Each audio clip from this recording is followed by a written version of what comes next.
श्री दुर्गा सप्तशती पाठ 7वां अध्याय। चंड और मुंड का वध। मैं मातंगी देवी का ध्यान करता हूँ।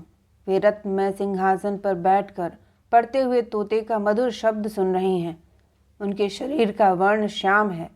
वे अपना एक पैर कमल पर रखे हुए हैं और मस्तक पर अर्धचंद्र धारण करती हैं तथा कलहार पुष्पों की माला धारण किए वह वीणा बजाती हैं। उनके अंग में कसी हुई चोली शोभा पा रही है। वे लाल रंग की साड़ी पहने हाथ में शंखमय पात्र लिए हुए हैं। उनके वदन पर मधु का हल्का हल्का प्रभाव जान पड़ता है और ललाट में बिंदी शोभा दे रही है।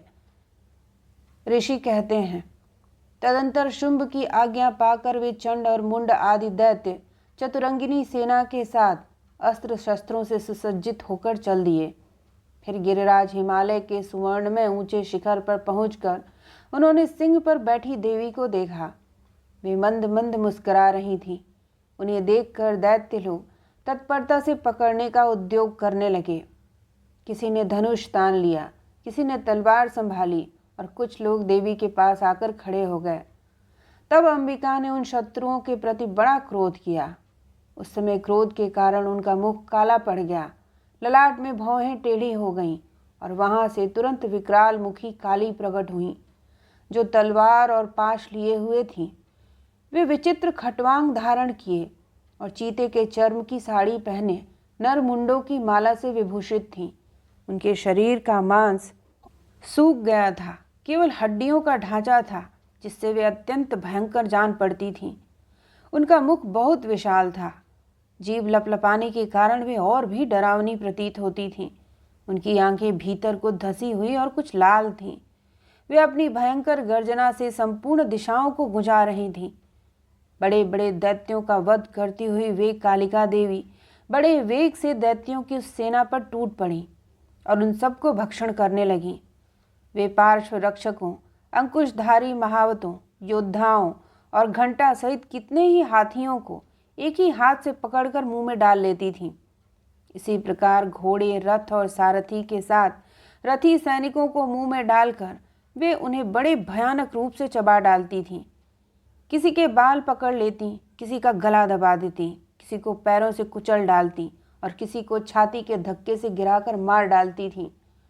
वे असुरों के छोड़े हुए बड़े बड़े अस्त्र शस्त्र मुंह से पकड़ लेती और रोष में भरकर उनको दांतों से पीस डालती थीं।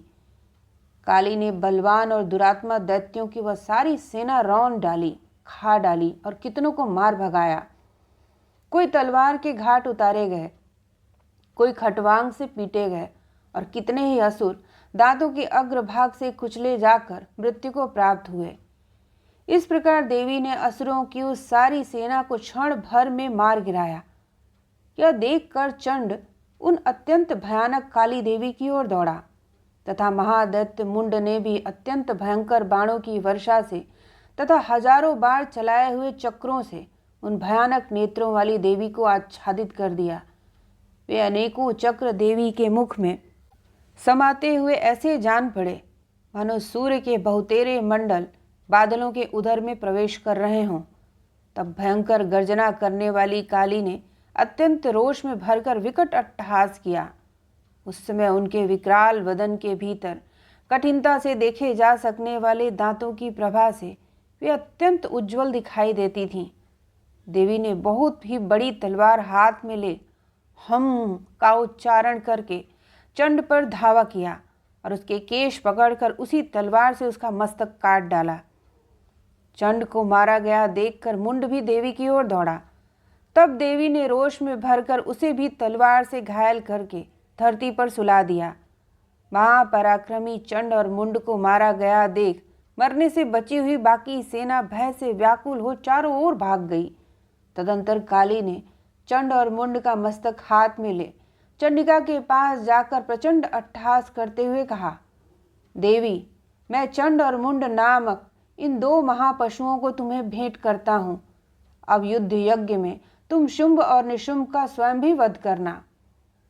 ऋषि कहते हैं, वहां लाए हुए उन चंड मुंड नामक महादैत्यों को देखकर कल्याणमयी चंडी ने काली से मधुर वाणी में कहा, देवी, तुम चंड और मुंड को लेकर मेरे पास आई हो।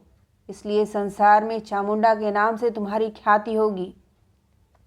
इस प्रकार श्री मार्कंडेय पुराण में सावर्णिक मनवंतर की कथा के अंतर्गत देवी महात्म्य में चंड मुंड वध नामक 7वां अध्याय पूरा हुआ। मिलते हैं अगले अध्याय में।